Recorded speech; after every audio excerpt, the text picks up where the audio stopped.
कि ब्रह्मचर्य जो है एक साधना की रीढ़ है। स्त्री ब्रह्मचर्य रखती है तो शिवा शिवा शिव की सहचर्य है, देवी है, उसका ब्रह्मचर्य वो ब्रह्मचर्य रखती है तो उसके सामने देवी कौन है? देवी स्वरूप है। फिर वीर होना ब्रह्मचर्य का कारण नहीं, वीरवान होना ब्रह्मचर्य का कारण है। वीर होने के बाद जैसे बहुत तेज जल भरा है तालाब में और वो गिरता है तेजी से, तभी वो पंखुड़ी चाहिए, तभी बिजली बनती, विद्युत बनती।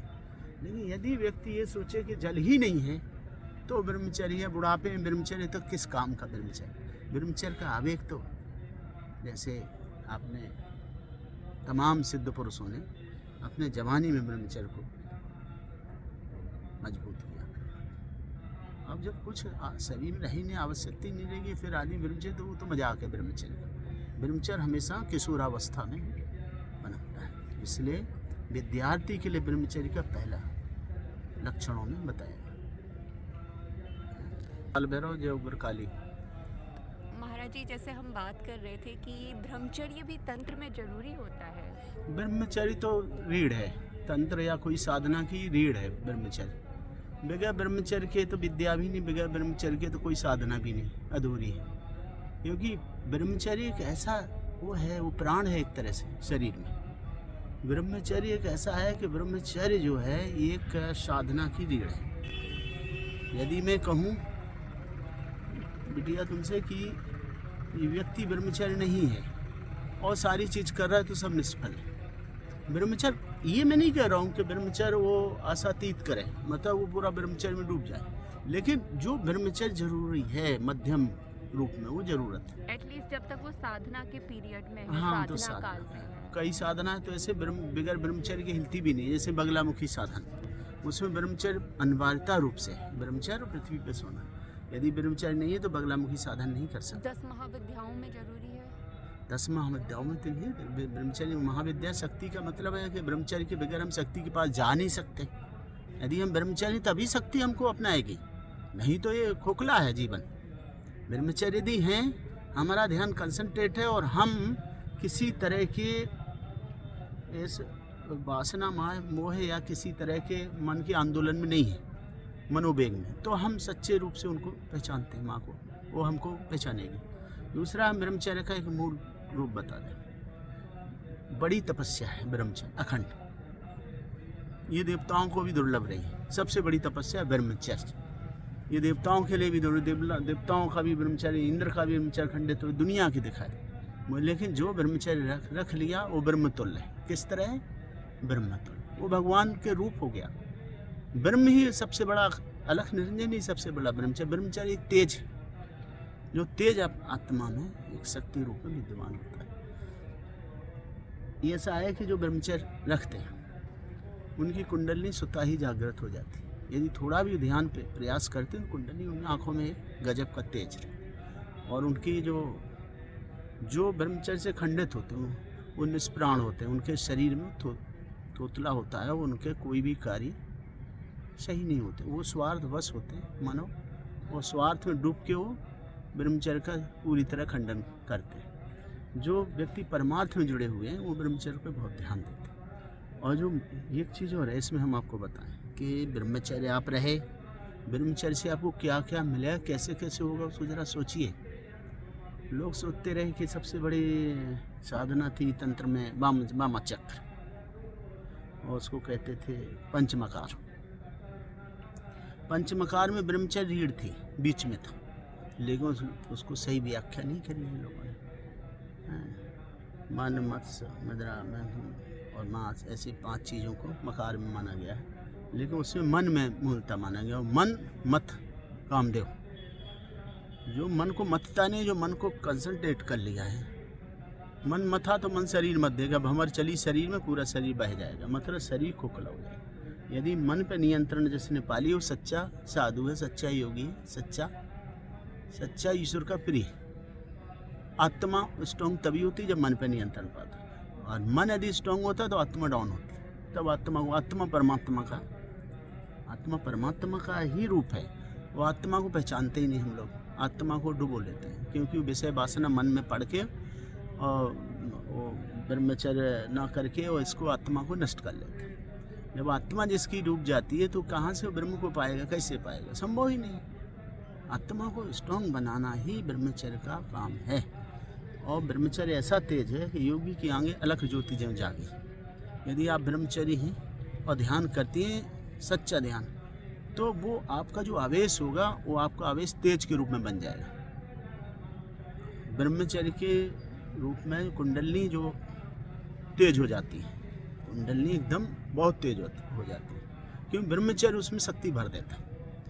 ब्रह्मचर्य बहता है तो कुंडलनी शरीर सबका नाश कर देता है, और ब्रह्मचर्य कीचड़ कर देता है। यदि ब्रह्मचर्यहीन व्यक्ति है तो उसका जीवन कीचड़ है, सच तो ये बात है। तो ब्रह्मचर्य से कुंडली में तेज आता है, कुंडली ऊपर की तरफ भागती है, ध्यान होता है ऊपर। यहाँ आए चक्रों को जगाने की क्रिया थी जो गोरखनाथ से लेकर सब सिद्धों ने की, उसका मूलाधार था। मूलाधार का उद्दीपन कारक ब्रह्मचर्य। मूलाधार से हम ऊपर जब ऊपर की तरफ भागते हैं, जब वो ध्यान से ऊपर यहाँ तक पहुँचता है तो ये चक्रों का भेदन होता है। उसकी तमाम क्रियाएं हैं, सिद्धियां हैं, लेकिन उसका मूल कारण ब्रह्मचर्य है। उसका मूल कारण यदि ब्रह्मचर्य आप हैं तो आपका जो तेज उद्दीपन ऊपर ही होगा। तेज हमेशा ऊपर जाता, जल हमेशा नीचे जाता, ये प्राकृतिक सिद्धांत है। प्रकाश की गति ऊपर होती है, तो जब ब्रह्मचर्य प्रकाश रूप में बढ़ता है तो ऊपर बढ़ता है। यथा जैसे घी, देसी घी द्रव्य है, क्या है, द्रव्य है, लेकिन उससे दिया भी जलता है, उससे प्रकाश भी होता है। बस इतना ही समझ लो। ऐसे देसी घी खा के आदमी विषय वासना चर्बी बढ़ाएगा, वो विषय वासना का तत्व है। ऐसे ही ब्रह्मचर्य का तत्व है, ब्रह्मचर्य आदमी विषय वासना में उसको सड़ा लेगा। और इसको यदि उसने तेज रूप में कन्वर्टेड किया तो वो जो है एक तेज होगा, उससे जैसे दिया जल रहा है, इससे इसकी कुंडली जगेगी अंतःकरण। ब्रह्मचर्य बहुत ही बड़ी साधना है। ब्रह्मचर्य सबके बस की नहीं है। दुनिया की साधना संभव है, लेकिन ब्रह्मचर्य करना एक तेगा की धार पे चलना है, कठिन नहीं। और ये तंत्र साधनाओं में, सिद्धियों में, तमाम दैवी सिद्धियों में, साक्तों में ये ब्रह्मचर्य बहुत आवश्यक है। कई बार लोगों ने ब्रह्मचर्य से, जैसे बुद्धा सब जगह लोगों ने ब्रह्मचर्य के शय भैरवी साधन या उसको करना समझा। जैसे भिक्षुणियाँ थी बिहार में या इसमें बुद्धा में, तो वो भी एक कारण था। उसको गौर से थोड़ा सा समझिए कि व्यक्ति यदि ब्रह्मचर्य से पूर्ण हो गया, यदि उसने भी ब्रह्मचर्य से अपनी शक्ति को बहुत ज़्यादा तेजान्वित कर लिया, ब्रह्मचर्य पूर्ण ब्रह्मचर्य रहा मन वाणी कर्म से, तो ये बड़ा। लेकिन ऐसा नहीं है कि ब्रह्मचर्य हम ऐसा रहें कि ब्रह्मचर्य के लिए हम कुछ चीज़ खाना छोड़ दें, वो कर दें, ये नहीं। आत्मा पोषित होना चाहिए। ब्रह्मचर्य बढ़ाने के लिए वो पंचमकार जैसे बोलते थे, लेकिन मुझे मत समझ रहा है। तो ये है कि पंचमकार का मतलब कि हम ब्रह्मचर्य बढ़ाने के लिए कोई भी पोषक तत्वों को खाते हैं तो खाएं। हम ये नहीं कि हम फलाहार करने लगे तो हम ब्रह्मचर्य हो गए, ऐसा नहीं। ब्रह्मचर्य के लिए संपूर्ण जो फल तो है ही है, लेकिन और भी जो अन्न है कुदरत के दिए हुए उसको खाने चाहिए, ऐसा नहीं। अब ब्रह्मचर्य बढ़ने के लिए है कि ब्रह्मचर्य के साथ साथ वीर वृद्धि भी ब्रह्मचर्य के तेज के लिए जरूरी है। तो जैसे जो व्यक्ति ऐसी चीज़ें प्रयोग करते हैं या ग्रहण करते हैं तो गलत नहीं, क्योंकि वो ब्रह्मचर्य के वीर को निर्वीर्य होना ब्रह्मचर्य का कारण नहीं, वीरवान होना ब्रह्मचर्य का कारण है। वीर होने के बाद जैसे बहुत तेज जल भरा है तालाब में और वो गिरता है तेजी से, तभी वो पंखुड़ी चाहिए, तभी बिजली बनती, विद्युत बनती। लेकिन यदि व्यक्ति ये सोचे कि जल ही नहीं है तो ब्रह्मचर्य है, बुढ़ापे में ब्रह्मचर्य, तो किस काम का ब्रह्मचर्य। ब्रह्मचर्य का आवेग तो जैसे आपने तमाम सिद्ध पुरुषों ने अपने जवानी में ब्रह्मचर्य को मजबूत किया। अब जब कुछ शरीर में रही नहीं, आवश्यकता नहीं रहेगी, फिर आदमी ब्रह्मचर्य, तो वो तो मजाक है। ब्रह्मचर्य हमेशा किशोरावस्था में बनता है। इसलिए विद्यार्थी के लिए ब्रह्मचर्य का पहला लक्षणों में बताया। तो महाराज जी, हमेशा जो ब्रह्मचर्य को वीर समझा जाता है तो ये पुरुषों की संपत्ति समझा जाता है, महिलाओं के ब्रह्मचारी होने को कोई ज़्यादा महत्व नहीं दिया जाता। नहीं, किसी की संपत्ति नहीं समझा जाएगा। वीर संपत्ति को, आदमी की संपत्ति, ये एकदम असंभव, क्योंकि वीर जो है कन्वर्ट तेज में हो जाता है। महिलाओं के महिलाओं का भी तेज में हो जाएगा। लेकिन ये जो क्रिया बताई थी, जो सिद्धों ने बताई, बाद में नाथों ने बताई, बाद में जैसे कामाख्या जाओ या कहीं जाओ तो एक सिद्धि उसमें ये होती है कि वो कहते हैं कि बगैर स्त्री के बगैर कुछ क्रिया हैं तंत्र साधनाओं में, बगैर स्त्री के बगैर ये चीज़ सिद्ध नहीं होती ब्रह्मचर्य की, या पुरुष को स्त्री, स्त्री को पुरुष की जरूरत पड़ती। शक्ति साक्त शक्ति, ये जो था शिव शक्ति, शिवा शक्ति, शिव शक्ति, ये जो मेथड है, जो थाट है, ये भी बहुत आवश्यक है, जानने के लिए जरूरी है कि जब पुरुष चाहे जितना तेजवान हो गया, ठीक है, उसने अपना ब्रह्मचर्य रोक के अखंड ब्रह्मचर्य और अपने किशोरावस्था में ब्रह्मचर्य, या स्त्री ने पा लिया, मान लीजिए पुरुष स्त्री दोनों, किसी एक की धातु ये नहीं है, वो स्त्री के लिए वैसे ही है, पुरुष के लिए भी वैसे ही, स्त्री के लिए और ज़्यादा है, स्त्री के लिए इसलिए बहुत ज़्यादा ज़रूरी है कि उनके अंदर ग्रह शक्ति ज़्यादा होती है, और ग्रह शक्ति होती है, और उनको इस तरह से उस रूप के लिए चुना गया, भोग की एक तरह से भोग रूप माना गया था स्त्री का, और कामनी माना गया, तमाम चीज़ माना गया, नाम बोले गए सब स्त्री। तो यदि स्त्री ब्रह्मचर्य रखती है तो साक्षात देवी है, वो देवी तुरंत देवी होती है। एक स्त्री ब्रह्मचर्य रखती है तो शिव की सहचरी है, देवी है, उसका ब्रह्मचर्य, वो ब्रह्मचर्य रखती है तो उसके सामने देवी कौन है? देवी स्वरूप है। ऐसी स्त्रियों को बहुत नतमस्तक भैरव। दूसरा चीज़ जो बताऊं कि आमने सामने कैसे करते थे, इसको बढ़ाने का क्रिया है। जैसे स्त्री पुरुष जो है, या जो साधक साधकाएं होती थी, भैरव भैरवियों, तो उनका क्या कारण था? उनका ये कारण था कि जैसे पुरुष वीर को या ब्रह्मचर्य को पूरी तरह से रोक लिया, मतलब अपना अधीन कर लिया, और ब्रह्मचर्य का मसीहा हो गया, मतलब ब्रह्म तत्व उसके अंदर प्राप्त हो गया, ब्रह्म तेज हो गया। वही ब्रह्मचारी वीर और वही सब ब्रह्म तेज का भी कारण होता है, क्योंकि वो तेज के रूप में परिवर्तित होता है। हम बता चुके, वो सारे चक्रों को जगाता है, 100 चक्रों को, और इस चक्र अज्ञा चक्र पे उसका विशेष हाथ, क्योंकि अग्नि रूप है अज्ञा चक्र आँखों के बीच में। तो ये जिसकी प्रकार जैसे सबसे बड़ा ब्रह्मचर्य भगवान भोले शंकर, ठीक है, तो उनका ये तीसरा नेत्र खुला। जितनी शिव शक्तियों में उनका तीसरा नेत्र, दुर्गा सबसे बड़ी ब्रह्मचारी, तीसरा नेत्र खुला, इस तरह होता है। तो तीसरा नेत्र एक नेत्र ऊर्जा का प्रतीक है। तो जो ब्रह्मचर्य का पूरा जाता है, जब ब्रह्मचर्य की क्या बोलते हैं उसको, मूलाधार से यहाँ तक, तो वो ब्रह्मचर्य का एक तेज सूला बन के यहाँ से उभरता। वो तेज जो है तीसरी नज़र जैसा होता, उसके सामने कोई खड़ा नहीं हो सकता। ऐसे तेजस्वी लोग अपने भारत ही में हुए, दुनिया में नहीं हुए।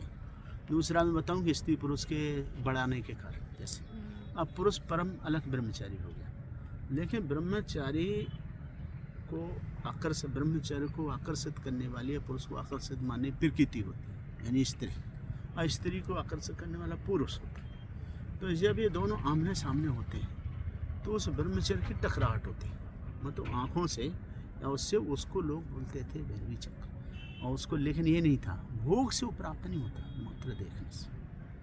जब वो या स्त्री बैठती थी या पुरुष बैठता, लेकिन पूर्ण ब्रह्मचर्य होता पूरी तरह से, तो वो देखता था, तो वो एक टकराहट होती थी। जैसे आंखों तो वो स्त्री नहीं दिखती, स्त्री रूपा एक जागृत ज्योति रूप दिखती थी, तो ब्रह्मचर्य से उसको ज्योति रूपा देखा जाए, ज्योति पुंज के रूप में, देवी रूप में दिखती। ऐसे ही पुरुष दिखता था, क्योंकि वो उसके तेज का या उसके ब्रह्मचर्य का टकराहट होता था। उसको ब्रह्मचर्य, तो उस पर उसकी परीक्षा होती थी, उसके स्तंभन की, उसके ब्रह्मचर्य परीक्षा को जिंदगी भर अखंड ब्रह्मचारी, वो एक सुंदर स्त्री के सामने, यदि सुंदर स्त्री नेकेड है, जो भैरवी में बोलते नेकेड है, तो उसका ब्रह्मचर्य उस समय रोकना ये कठिन परीक्षा होती थी, और उसको गलत तरीकों से लेने लगे। एक हाँ, वो चीज़ गलत है, वो कठिन परीक्षा होती थी, ब्रह्मचर्य की परीक्षा थी वो। अब वो क्रिया के तौर पे कि फिर उसका ध्यान 8 चक्रों पे जाता था। तो स्त्री भी ज्वाला रूप में होती थी, ये ज्योति रूप में होती थी, ये एक शक्ति होती थी, चक्र, पूरे 8 चक्र में प्रकाश होता था, उस चीज़ को बंद थे। वो तो दैवी शक्ति वाले प्रयोग थे, वो तो सिद्धों के प्रयोग थे, वो तो साधकों शिव रूप लोगों के प्रयोग थे। उस चीज़ को सामान्य लोग थोड़ी कर सकते। तो वो चीज़ होती थी कि उसके पूर्ण ब्रह्मचर्य होने के बाद जिसने पूरा किशोरावस्था ब्रह्मचर्य पूरा किया, फिर वो एक प्रकृति पुरुष आमने सामने बैठते थे, वो परीक्षा होती थी नहीं, तो स्त्री की भी होती थी पुरुष की, लेकिन वो जो त्रिपुंज हो जाते थे वो ये नहीं होता था, वो तो खत्म हो जाता, परीक्षा ही खत्म हो जाती थी। वो उसको कामाचार में होता, वो दोनों लोग प्रकृति पुरुष कामाचार करने लगते तो दोस्त हो जाते, तो वो भस्म हो जाते, आग बन जाए, मतलब भस्म बन जाते। लेकिन उस चीज़ को उन्होंने ज्योति टकराई और उनकी परीक्षा हुई, उसमें वो अपना स्तंभन रख गए, तो वो जो है परीक्षित शिव रूप में हो गए। वो परीक्षा में पास हो गए तो सब तुल्य हो गए, सात के एक बहुत बड़े तेजस्वी। फिर यदि वो ध्यान करके देखते सब दिखता, वो किसी को ऐसे देख लेते कष्ट हट जाता, उसको कोई कष्ट नहीं पड़ा, नज़रों से बस देख लेते कष्ट हट जाता। उनकी नज़रों के सामने शेर आके बिल्ली की तरह बैठ जाता, क्योंकि उनने ब्रह्मचर्य साधन परीक्षित कर लिया, वो पूर्ण रूप से सिद्ध। इसको कई बार परीक्षित किया जाता था, कई चक्रों में। इस चीज़ ये गोपनीय चीज़ है, ये रहस्यमयी चीज़ें हैं, ये साधकों के लिए भी दुर्लभ है। लेकिन जो आपने ब्रह्मचर्य की शुरुआत से अंत तक बात की है, वो ये आपने एक अमिट प्रश्न और एक ऐसा संसार के लिए सिद्धों के लिए प्रश्न किया तो जो महाराज जी सबके ऐसा काम हो आएगा। सकता है कि अगर कोई इस जन्म में ब्रह्मचर्य का पूर्णतः पालन किया तो अगले जन्म में वो सीधा मतलब बचपन से ही योगी बन के पैदा हो गई क्या, जीवन मुक्त हो सकता है? जीवन मुक्त के लिए तो थोड़ा समय, क्योंकि अहंकार वगैरह तो है वो ना अभी। शिव प्रिय हो सकता है, शिव में समाहित हो सकता है। यदि उस स्तर पे पहुंच गया तो शिव समाहित हो सकता है। कई ऐसे भी होते हैं। और यदि नहीं, बस पूछने का ये तात्पर्य था, किसी ने जीवन लिया हाँ। तो ये महायोगी मतलब उसका ये तो है कि दुनिया में विलक्षण पुरुष होगा। नहीं, जैसे अगर कोई इस जन्म में ब्रह्मचारी है तो वो ऑब्वियसली संस्कार आएंगे ना, तो वो अगले जन्म में भी ब्रह्मचारी ही रहेगा ना, तो योग नहीं जाएगा, कोई संभावना बनती है ऐसी इतना देखो, नहीं अगले बनती। जन्म उस जन्म को मिलाने का मतलब इस जन्म हो सकता है बहुत बड़ा वो रहा हो सारा त्याग, अगले जन्म एकदम जस्ट अपोजिट भी हो सकता है। सही बात है, कुछ जैसे कह नहीं इस सकते। जन्म क्या है कि सुनिए, इसको गंभीरता से सुन लीजिए, थोड़ा सा जानना जरूरी है कि इस जन्म हमने पैसा लुटाया, हमारा सब मूर्ख बना खा गए। जितना हमारे पास पैसा था सब हम सीधे हैं, सबने मांगा हमने दे दिया, सब खा गए और हम भूखे रहे, मतलब हमने सबको खिलाया, खुद भूख। तो अगले जन्म वही साले सब हमें खिलाएंगे, वापस होगा। तो वो हमें कुछ नहीं करना, अगले जन्म सब करें जो भाग्य काम करता है, जो प्रारब्ध बनता। तो इस समय यदि योगिनी योग बना, इस समय ब्रह्मचर्य रख के बना, तो कई बार संभवतः ये होता कि अगले जन्म, जैसे भगवान राम ने ये बहुत बड़ा ब्रह्मचर्य और बहुत बड़ा सात्विक और बहुत बड़ा वो जीवन जिया था, जिसको कहिए आदर्श। लेकिन किस रूप में जस्ट उल्टा हुआ कि नहीं हुआ? हुआ कहीं रघुवंशन जिन सपनों पर नारी न हेरी, मतलब रघुवंशन कर सहज स्वभाव, मतलब रघुवंश के राम को कह के उनका आइए प्रभु आई, है ना, जो है वही मोहन के साथ है, राधा भी हैं, वो भी हैं, सब है मोहन के साथ, कितने रूपों में। तो ये चीज़ें कि जैसे उसके बाद छलिया माखन चो सारा हैं, सारे नियम सारे वो, कई बार है कि जो शस्त्र नहीं कहेंगे वहाँ शस्त्र भी उठा ले रहे हैं। कई बार कैसे जो राम ने पूरे जीवन में एक भी कभी कोई वो नहीं किया, पूरा आदर्श में जीव, तो कई बार अपोजिट भी हो जाता है, ऐसा नहीं, क्योंकि उसने जो छोड़ दिया संसार वो कई गुनाहों की मिल भी सकता, मतलब जो तुमने त्याग किया ना वो तो तुम्हें सारे भोग मिल सकते हैं अगले जन्म, इसमें तुम महायोगी, अगले जन्म सारे भोग मिल सकते। इसको जानिए, ये गंभीर प्रश्न है, ये नहीं होता है। हाँ ये है कि आप तेजस्वी रहोगे, आप बीमार नहीं रहोगे, आपसे सब मिलके ऐसे नहीं मिलेंगे, ना आपको कोई प्रयास करना पड़े, स्वतः ही सब मिलेंगे और सारे सुख तुम्हारे कदमों में लौटेंगे, क्योंकि तुमने जो करके छोड़ दिया उसका प्रारब्ध बनेगा।